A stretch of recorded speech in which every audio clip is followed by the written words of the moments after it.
Bueno, bienvenidos entonces a nuestras conversaciones sobre temas relacionados con los accidentes químicos, ¿no? El día de hoy vamos a tratar sobre lo que son los incendios, pero en realidad uno trabaja el tema de fuego e incendio, ¿no? Fuego que es, digamos, una reacción. El fuego es una reacción química de oxidación, ¿no? Donde, por supuesto, interviene un material, ¿no? Que es un material que tiene la posibilidad de inflamarse, ¿no? O tiene la posibilidad de combustionar, ¿sí? Interviene un agente oxidante, generalmente es el oxígeno del aire, por supuesto, una fuente de ignición, ¿no? Entonces se da una reacción química en el cual el fuego es una manifestación de esa reacción química, ¿no? Una manifestación de esa reacción química. Si un fuego no se logra controlar, ¿sí? Ya se transforma en un incendio. Entonces nosotros deberíamos hacer todo lo posible por, digamos, controlar el fuego para que no se transforme en un incendio. Lo podemos hacer muchas veces con las brigadas que tenemos en nuestra propia planta industrial, pero si no, ya tendríamos que combatir ya el incendio con bomberos especializados, ¿no? Dependiendo del país en que nos encontremos, hay bomberos especializados en combatir incendios de naturaleza química, ¿no? Sobre todo incendios que se dan en las refinerías o incendios en depósitos de materiales combustibles, como son los neumáticos. Los neumáticos. Muy bien. El tema vamos a comenzar con el fuego. Para que se genere un fuego, en realidad nosotros necesitamos que los elementos de un triángulo de fuego estén presentes, ¿no? Entonces el triángulo de fuego va a requerir un combustible, un comburente y una fuente de ignición.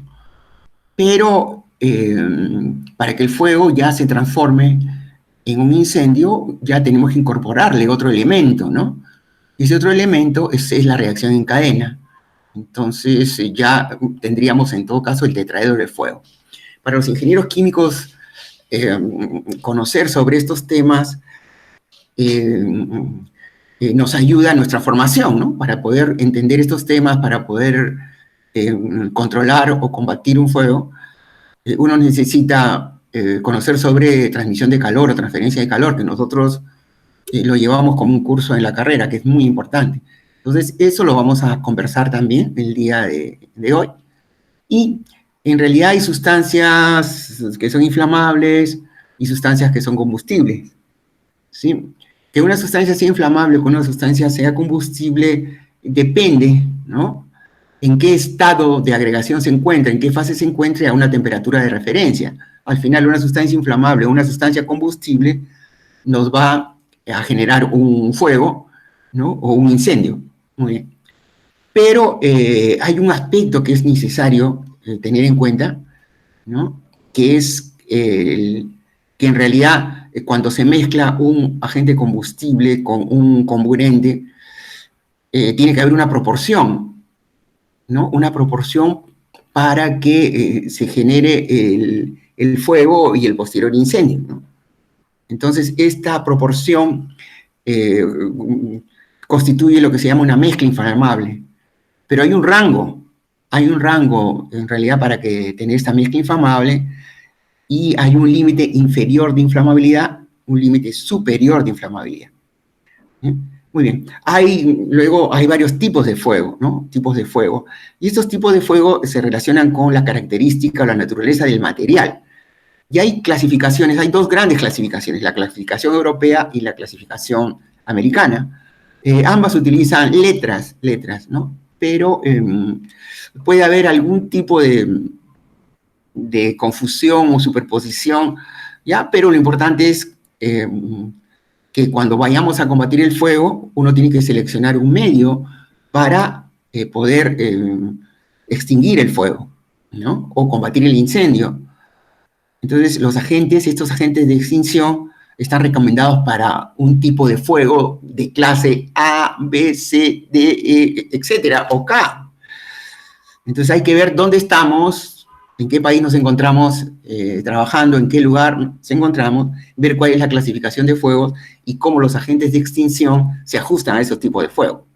Luego el incendio tiene una serie de fases, en realidad, que es bueno conocerlo, y para nosotros los ingenieros químicos que trabajamos en la industria de petróleo y petroquímica, conjuntamente con los ingenieros de petróleo, petroquímicos y otros profesionales afines, tenemos latente, ¿no?, la posibilidad de que ocurra un incendio en tanque, lo que estamos viendo en la parte superior derecha de esta diapositiva.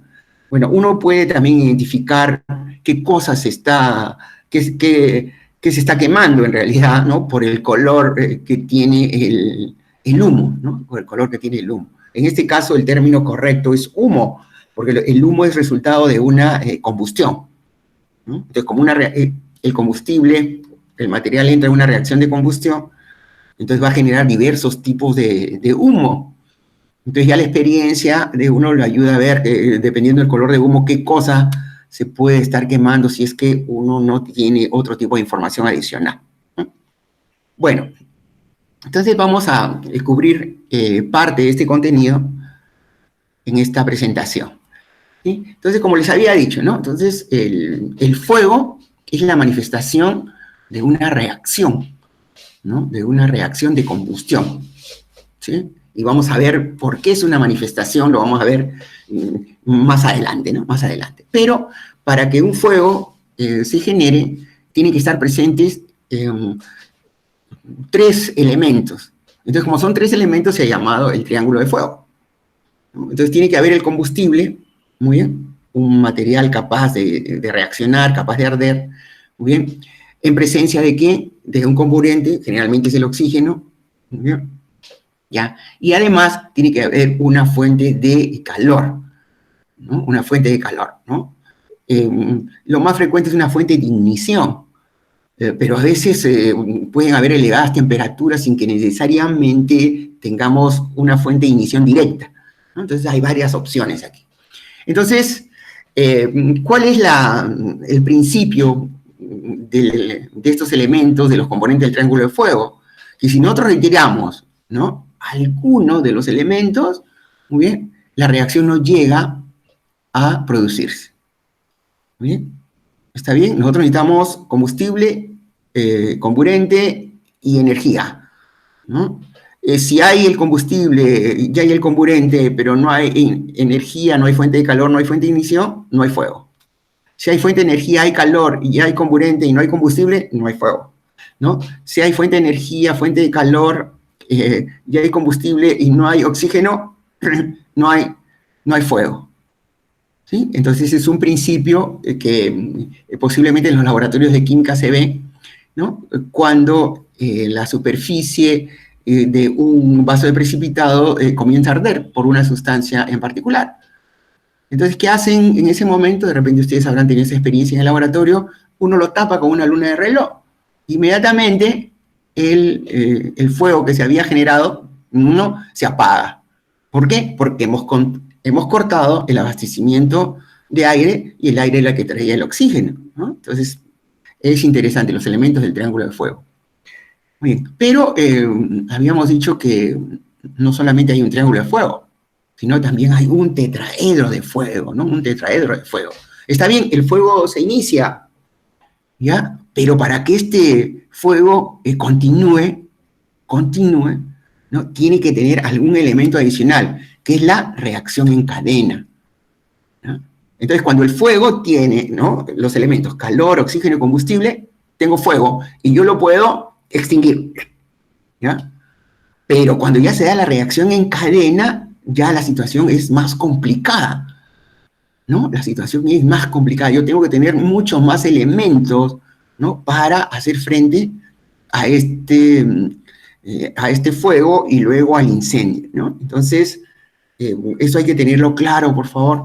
Entonces, por ello, es tan importante cuando uno va a trabajar en una refinería, ¿sí?, estar muy familiarizado con el triángulo del fuego, con el tetraedro del fuego y con las formas de extinción, que vamos a verlo más adelante, ¿no? Vamos a verlo más adelante.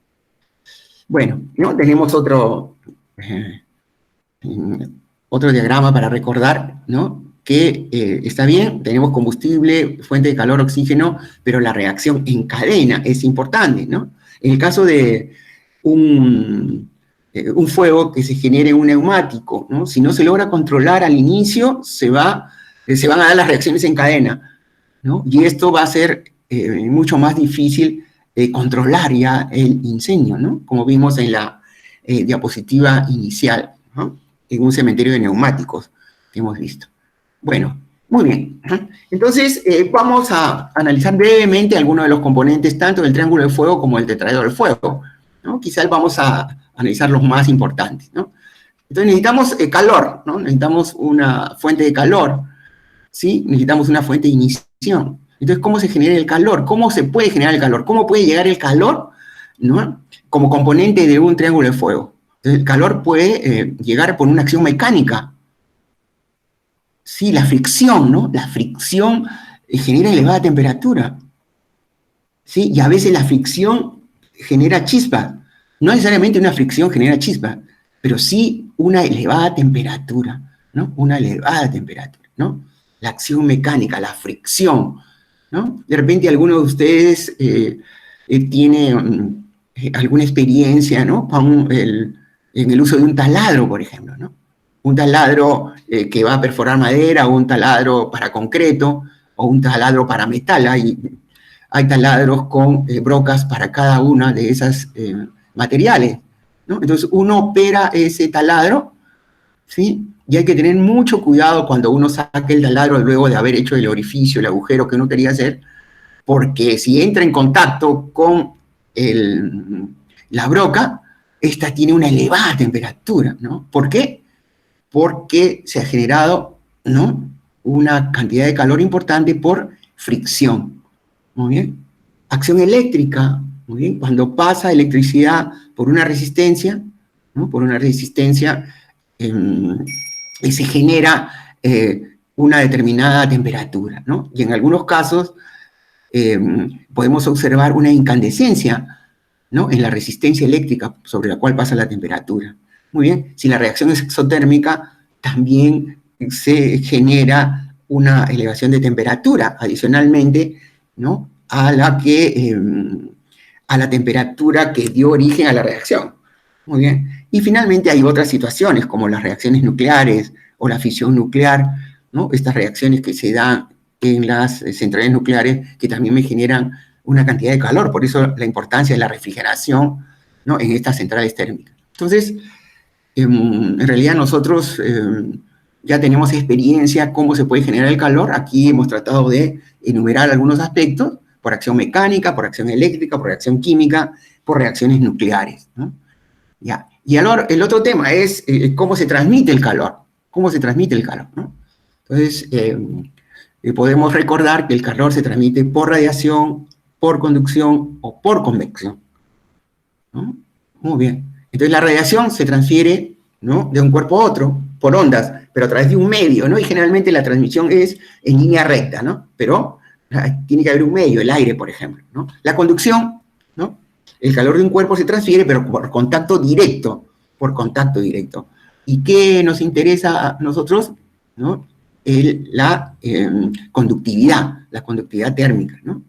Y el otro tema es por convección, ¿no? Convección, ¿no? Por convección, ¿no? El calor se transfiere de un material a otro, de un cuerpo a otro, ya es por la circulación de un fluido, ¿no? Puede ser aire, ¿no? En algunos casos, o puede ser líquido en otros, ¿no? Para los fuegos y los incendios, básicamente el aire es el fluido que nos interesa para ello, ¿no? Pero por convección podemos tener las dos opciones, ¿no? Entonces, nuevamente recordando con un gráfico que ustedes lo pueden ver aquí, radiación, ¿no? El calor no es absorbido por el aire, sino que viaja en línea recta por este medio que es el aire. En la conducción depende de la conductividad térmica de los materiales que se pongan en contacto, y la convección, si es que fuera el aire, ¿no? El aire que se logra calentar se expande y se eleva y asciende, ¿no? Entonces, ese es el camino lógico que sigue esta transmisión de calor por convección, ¿no? Por eso a veces se genera un fuego en un nivel bajo de una instalación, de un edificio, de una infraestructura en general, y si no tuviéramos estas puertas de contrafuego, ¿sí? Que hay, por ejemplo, en los edificios o hay en cualquier otra instalación industrial, ¿sí? El calor llegaría por convección, ¿no? A niveles superiores, ¿no? Niveles superiores, ¿no? Por eso hay que cuidar este tema. Muy bien.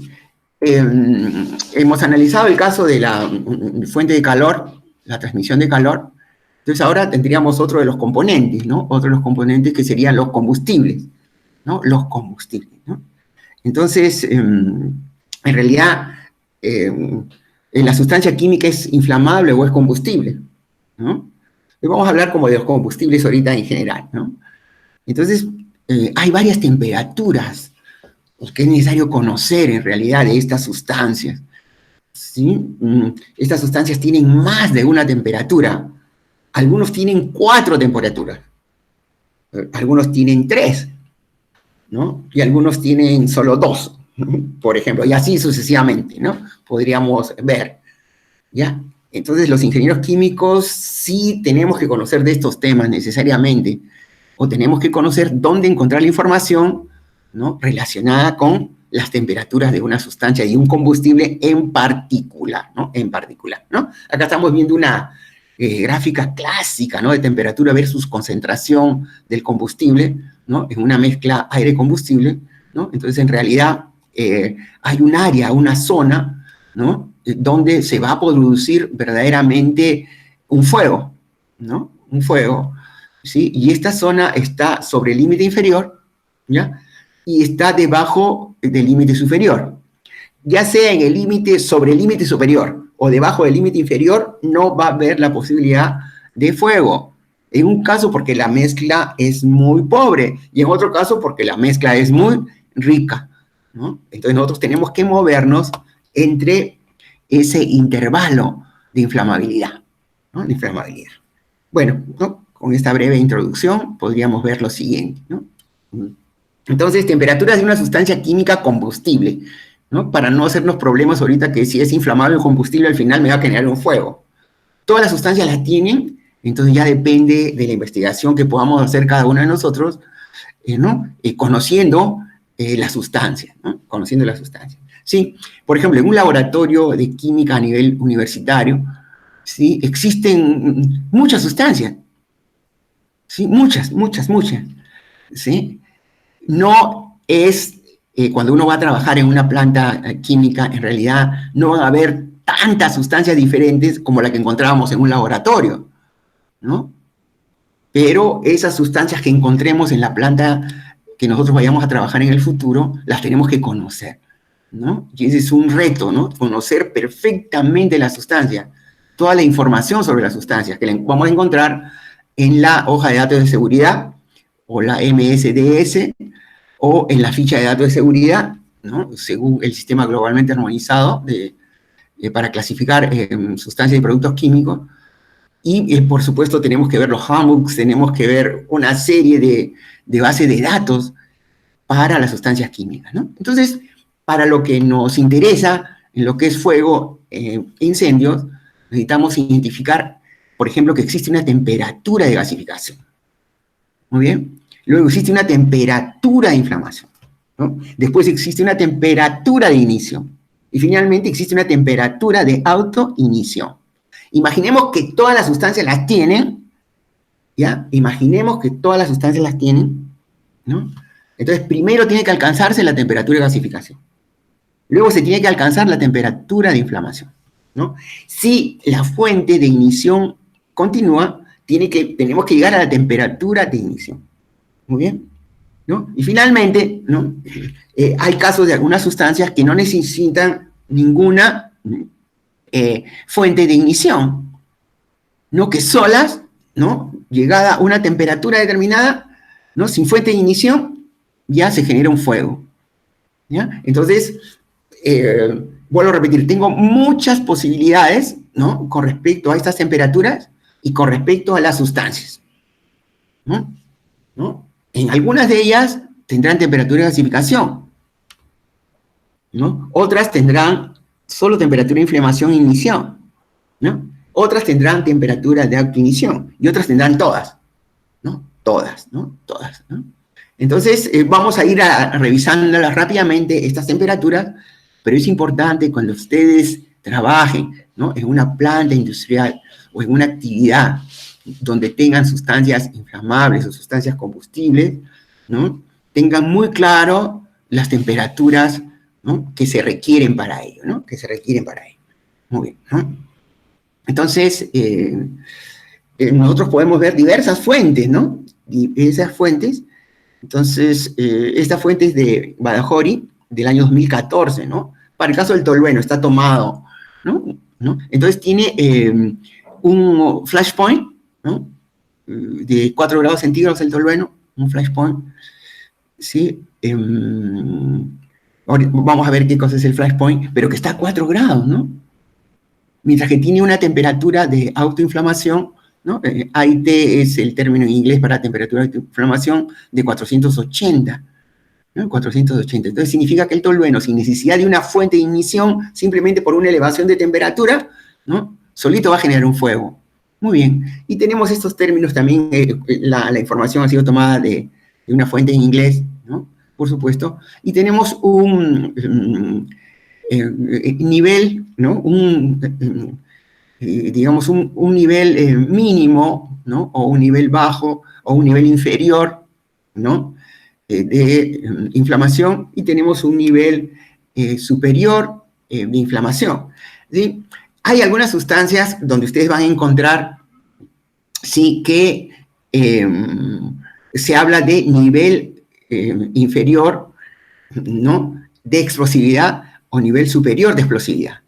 Entonces, si la reacción de combustión va a ser violenta, para algunas sustancias, ¿no? Será nivel de inflamación, y para otras sustancias será nivel de explosividad o de explosión, ¿no? Nivel de explosividad o nivel de explosión, ¿ya? Entonces, por eso tenemos estos términos. Por supuesto, hay un porcentaje en volumen, ¿no? Del agente que nosotros vamos a tener en la mezcla, y otros datos adicionales, ¿no? Muy bien. Entonces, Badajoz, el 2014, proporcionó una guía, ¿no? Para mitigar el riesgo, ¿sí? Y él plantea clasificar las plantas industriales en áreas peligrosas, sobre todo en plantas que procesan petróleo y sustancias químicas, ¿no? Es una información muy interesante, ¿no? Que tiene este documento que estoy citando aquí. Bueno, entonces temperatura y gasificación, ya está, ¿no? Entonces, es una temperatura mínima, ¿no? Una temperatura mínima en la cual una sustancia, ¿no? Que puede combustionar, que puede generar una reacción de combustión, pero es una sustancia que sea sólida o líquida, ¿no? O un sólido o un líquido, comienza a desprender vapores, ¿sí? O sea, comienza a cambiar de fase, en otras palabras, ¿ya? Para formar una mezcla inflamable y permitir luego que exista la reacción de combustión, ¿ya? Entonces, vuelvo a repetir, hay una temperatura mínima de un sólido a un líquido, ¿no? En el cual comienza a cambiar de fase, comienza a desprender vapores, ¿no? En una cantidad tal que si continúa aumentando la temperatura, muy bien, se va a dar una reacción de combustión, ¿sí? Muy bien, siempre y cuando esté presente una fuente de ignición, ¿no? Entonces, tienen que estar los tres componentes de nuestro triángulo del fuego. Pero fíjense, he mencionado sólido líquido. Entonces, quiere decir, si yo tengo una sustancia en estado gaseoso, no tiene temperatura de gasificación, ¿no? Entonces, es importante tenerlo en cuenta eso, ¿no? Teniendo en cuenta eso, ¿ya? Y esto nos permite recordar, ¿no? Recordar algunas situaciones que son familiares para nosotros, ¿no? ¿Quién no ha organizado una parrilla, ¿no? Una parrillada, ¿no? Dependiendo del país donde estemos, tienen diversos nombres en realidad, ¿no? En Perú hablamos de parrillada, ¿no? Entonces, en la parrillada tenemos un combustible sólido, ¿sí? Tenemos, por supuesto, el aire y también tenemos una fuente de ignición. Pero muchas veces que la parrilla comience o comencemos a disfrutar de una parrilla depende mucho de cuán rápido se generen estas reacciones de combustión, ¿no? Entonces, para eso hay que calentar primero el carbón, ¿no? Entonces uno dice, caliente el carbón, y algunos pierden la paciencia, ¿no? ¿Y por qué no se logra, ¿no?, a que se produzca la reacción? Porque de repente no se ha alcanzado una temperatura tal a que los compuestos que están en estado sólido, muy bien, cambien de fase y se generen vapores, ¿no? Entonces, cuando se comienzan a desprender vapores, es que recién, ¿no?, podríamos entrar a la siguiente etapa. Entonces, la temperatura de gasificación, para concretar, es una temperatura a la cual este combustible, ¿no?, ya sea sólido o líquido, comienza a desprender vapores, ¿ya?, en una cantidad tal que pueda estar dentro de los límites de inflamabilidad, donde ocurre la reacción. Muy bien, ¿no? Entonces, esto es importantísimo, ¿no? Cuando nosotros vemos la manifestación de una reacción de combustión, entonces, ¿cómo se manifiesta una reacción de combustión donde se utiliza un combustible de estas características? Vemos llama, ¿no? Muy bien. Entonces, uno dice, pues, está ardiendo el carbón, ¿no? Está ardiendo la gasolina, está ardiendo el querosene, está ardiendo cualquier otra sustancia, pero en realidad no es lo que arde esa sustancia, no es la sustancia que está ardiendo, sino son los vapores, ¿no?, que se han desprendido de ellos, que son los que han llegado a un estado tal que se favorezca esta reacción de combustión. O sea, se manifiesta la reacción, ¿no?, por estos vapores que han logrado estar en las condiciones tales que permita la reacción de oxidación, ¿no? Muy bien, ¿ya? Entonces, no hay que olvidar eso. Entonces, una sustancia sólida líquida debe calentarse, ¿no?, hasta cierta temperatura, ¿no?, para que cambie de fase, ¿no?, y se generen los vapores, ¿no? Y cuando tenemos esta temperatura mínima para que eso ocurra, eso se llama temperatura de gasificación, ¿no? Entonces, vuelvo a repetir, temperatura de gasificación, ¿no? Primero tiene que desprenderse los gases y después de que se desprendan los gases, llegar a una mezcla tal, ¿no?, para que se genere el fuego, ¿sí? Ahora, el fuego se debe mantener sin necesidad de la fuente de ignición, ¿sí? Y ahí tenemos otra serie de temperaturas, ¿ya? Entonces, vuelvo a repetir, ¿no? Lo que hemos visto en este comentario que les acabo de hacer es una temperatura mínima a la cual un sólido líquido comienza a desprender vapores. Nos estamos quedando en los vapores. Hemos llegado hasta el fuego, ¿ya?, para que ustedes entiendan lo que viene después. Pero lo que estuvo antes es la generación de vapores de un sólido o de un líquido. Muy bien. ¿Qué viene después? ¿No? Muy bien, ¿no? Pero solamente para que tengan alguna información, ¿no?, antes de que verlo, el paso siguiente, ¿no? La temperatura de gasificación, vemos el querosene, por ejemplo.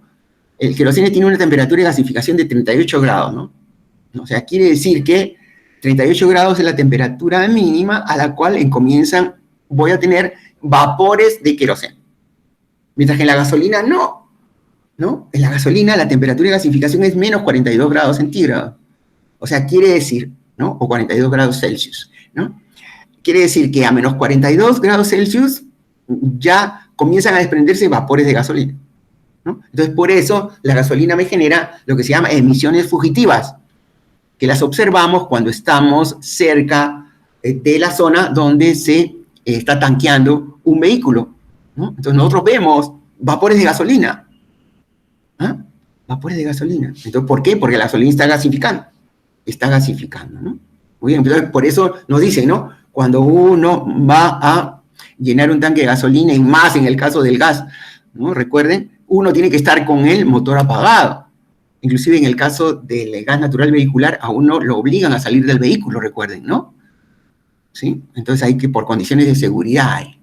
Bueno, entonces miren, querosene, temperatura de gasificación, 38 grados Celsius, gasolina, menos 42. ¿No? ¿no? Para ver ese tema. Muy bien. Ahora, existe otra temperatura, ¿no? Otra temperatura denominada la temperatura de inflamación o flash point, ¿no? Flash point, ¿no? Entonces, miren, ¿no? Acá tenemos una temperatura mínima a la cual el material desprende vapores igual que el anterior, ¿sí? Los vapores ya tienen que estar, en caso que sea un sólido o líquido, muy bien. La mezcla es aquella en las cuales verdaderamente se puede generar, ¿no? Una reacción, muy bien. Y esta es la temperatura mínima a la cual, ¿no? Se puede generar el fuego, ¿no? ¿Sí? Muy bien. Esa es la temperatura denominada temperatura de inflamación o flash point. Entonces, vuelvo a repetir, ¿ya? Se comenzó a calentar, digamos, una sustancia líquida, vamos a poner que sea líquida, ¿no? Esta sustancia líquida comenzó a gasificar, muy bien, se generó la proporción adecuada de la mezcla, ¿no? Aire con los vapores de esta sustancia que es combustible, muy bien, ¿sí? Y agregamos una fuente de ignición, ¿sí? Muy bien, y se genera una llama. Retiramos la fuente de ignición y la llama se apaga. ¿Ya? Entonces, en esas condiciones, a esa temperatura mínima a la cual ocurre lo que les acabo de contar, se denomina temperatura de inflamación o flash point. ¿Sí? Uno a nivel de planta industrial, dependiendo del producto en que uno se encuentre elaborando, ¿sí? Hay que hacer el control de calidad, ¿sí? De la materia prima. Hay que hacer el control de calidad de los insumos, etcétera, ¿no? Entonces, hay, digamos, actividades industriales que hay que determinar el flash point, porque hay que comprobarlo, ¿no? En la ficha técnica me dice que el flash point, ¿no? Es de una temperatura X, ¿no? Pero yo hago las pruebas y resulta que el flash point está en una temperatura menor. Entonces yo tengo que rechazar ese producto, ¿no? Porque me puede causar problemas dentro del proceso, ¿sí? Sobre todo cuando yo utilizo hornos, ¿no? Hornos para secado de algún material, ¿no? Entonces, por ejemplo, entonces tiene muchas aplicaciones en realidad. Entonces, flash, ¿no? El término flash, ustedes lo entienden, flash, algo que ocurre rápidamente, ¿no? Entonces, está bien, yo acerco la fuente de ignición con las condiciones anteriores, muy bien, y se genera la llama. Retiro y la llama se apaga. Entonces, es temperatura de inflamación o flash point.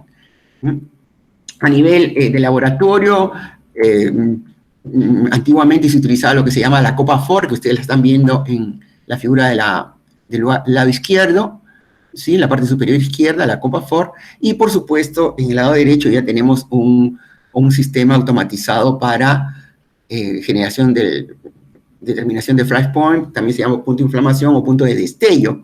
Es muy utilizado en refinerías, ¿no? En los laboratorios de las refinerías de petróleo u otras empresas donde trabajan con sustancias que es muy importante determinar el punto de inflamación o flash point. Correcto. Hay otra temperatura, es la temperatura de ignición, ¿no? Temperatura de incendio también le llaman algunos, ¿no? Temperatura de combustión también le llaman otros, o ya no el flash point, sino el fire point, ¿no? Muy bien, correcto. Entonces, siempre todo es temperatura mínima, ¿no? Temperatura mínima, ¿no? Entonces, este fire point es la temperatura mínima a la cual un combustible comienza a arder en forma sostenida. Lógico, cuando tuvo una fuente de ignición, ¿ya? Entonces, cuando llego a la temperatura de ignición, imagínense, yo retiro la fuente de ignición y sigue ardiendo. A diferencia del flash point, que yo retiro la fuente de ignición y ya deja de arder, ¿no? Muy bien, entonces, por ejemplo, para el querosene. El querosene tiene una temperatura de ignición de 255 grados centígrados, ¿no? O 155 grados Celsius, ¿no? Mientras que la gasolina tiene una temperatura de ignición de 371 grados Celsius. ¿No? Entonces ya hubo una variación, ¿no? Si ustedes recuerdan, la, la gasolina, ¿sí? Nosotros veíamos que la gasolina gasificaba ¿a cuánto, no? Gasificaba, ¿no? A menos 42, ¿no? Pero ya la temperatura de 371 grados centígrados con una fuente de ignición ya no se apaga, ¿no? ¿No? Por eso también le llaman temperatura de incendio. O sea, el fuego ya no se apaga, temperatura de incendio. Entonces podíamos ir recordando eso. Muy bien, entonces alguna comparación con algunas sustancias para que ustedes lo vean, ¿no? En el caso del queroseno, recordando, temperatura de gasificación, sí, era 38 grados, temperatura de inflamación, ¿no? Está en un rango de 40 a 55, y temperatura de ignición, 255. La gasolina, ¿no? Tenemos temperatura de gasificación, ¿no? Menos 42. La temperatura de inflamación, un rango importante aquí, ¿no? De menos 40 a menos 4. ¿No? Y temperatura de ignición 371, ¿no? Entonces yo pienso que si analizamos muy bien este cuadro, en realidad tenemos que tener muy en cuenta, ¿no? Las atmósferas que generemos cuando estemos con gasolina, aire y una fuente de ignición, ¿no? Entonces por eso las precauciones que debemos tomar frente a ello, ¿no? Muy bien. Los tipos de sustancias, ¿no? Como les decía, hay varios criterios, ¿sí? Yo puedo hablar de sustancias inflamables y sustancias combustibles. Al final, los dos me generan un fuego, y si no lo controlo, un incendio, ¿no? Muy bien. Entonces, hay líquidos inflamables. Les dije al inicio que necesitamos una temperatura de referencia, ¿no? Muy bien. Entonces, líquidos inflamables son aquellos que a la temperatura de 32 grados, por ejemplo, ya se encuentran gasificando. ¿Sí? Entonces, la gasolina a 32 grados Celsius se encuentra gasificando. Sí, si ustedes recuerdan, ¿no? Se encuentra gasificando. Vamos a retroceder un poquito para verlo. ¿Sí? La gasolina a 32 grados centígrados se encuentra gasificando. Sí, muy bien. Por eso la gasolina es, ¿qué cosa? Un líquido inflamable, ¿ya? Y líquido combustible son aquellos que a la temperatura de 32 grados centígrados no se encuentra gasificando. Por ejemplo, el queroseno. Recordemos. De acuerdo a esto, 32 grados centígrados no se encuentra gasificando, ¿no? A ver, vamos a ver, ¿no? ¿Se encuentra gasificando o no se encuentra gasificando? Analizamos la referencia, 32 grados centígrados, ¿no? 32 grados centígrados, ¿no? En el caso de la gasolina, muy bien, a 32 grados centígrados ya se encuentra gasificando, mientras que el queroseno a 32 grados centígrados no se encuentra gasificando. Por lo tanto, el queroseno es un líquido combustible y la gasolina es un líquido inflamable, ¿no? Un líquido inflamable, ¿no? Hay otro criterio de la NFPA, ¿no? Que es esta organización, ¿no? De Estados Unidos, de Norteamérica, que ve este tema de clasificación de la peligrosidad de las sustancias químicas, ¿no? Las siglas son NFPA, ¿no? Y hay varias normas de la NFPA, en este caso la NFPA 10. Entonces tenemos otros rangos aquí, ¿no? Lo que nosotros estamos viendo con el criterio 1 de 32, ¿no? Acá hay otro criterio que es de 37.8, ¿no? Si es menor de 37.8 es líquido inflamable, y si es mayor es líquido combustible, ¿no? Tenemos otra opción aquí, otra opción, ¿no? Entonces, de todas maneras, la gasolina aplica en cualquiera de los dos métodos, ¿no? Inclusive también el queroseno, si nosotros observamos aquí. Bueno, entonces hay en realidad varias formas de recordar este tema, ¿no? Varias formas de recordar este tema, inclusive hay dentro de los líquidos inflamables, hay inclusive varios niveles, ¿no? Varios niveles, ¿sí? ¿No? Dependiendo de las normas o del criterio de clasificación que tengamos. Por eso es muy importante, ¿no? Cuando trabajemos con los materiales, ver qué clasificación se está siguiendo, cuál es la temperatura que se está siguiendo, ¿no? Para tomar las medidas adecuadas, ¿no? Con respecto a cómo podemos almacenarlo, conservarlo, ¿no? Podemos sacar. Al final, como les digo, ¿no? Ya sea la sustancia inflamable, sea una sustancia inflamable, o sea una sustancia combustible, ¿sí? Van a generar un fuego y si hay una reacción en cadena, va a ser un incendio, necesariamente, ¿no? ¿Ya? Pero ya hay algunos detalles con respecto a qué clase de líquido es, ¿no? Porque tenemos una gran variedad, pues, de agentes químicos para ello, ¿no? Entonces hay un valor agregado importante para nosotros. Sí, la NFPA también tiene otra norma, la NFPA 30, hay otro criterio aquí, ¿no? ¿No? Donde hay algunos ejemplos que ustedes lo podrían revisar, ¿no? Entonces lo importante es que cuando vayamos a trabajar con sustancias químicas, ¿sí? Conozcamos muy bien la sustancia, sepamos la información que necesitamos recabar para la aplicación o para las condiciones de trabajo o condiciones de almacenamiento, ¿ya? Porque es posible que hayan sustancias que sean autoinflamables a una temperatura en la cual que nosotros vamos a utilizar para el proceso. Entonces, si no sabemos qué es autoinflamable, entonces vamos a tener problemas en el futuro, ¿no? Vamos a tener problemas en el futuro, ¿no? Muy bien, ¿no?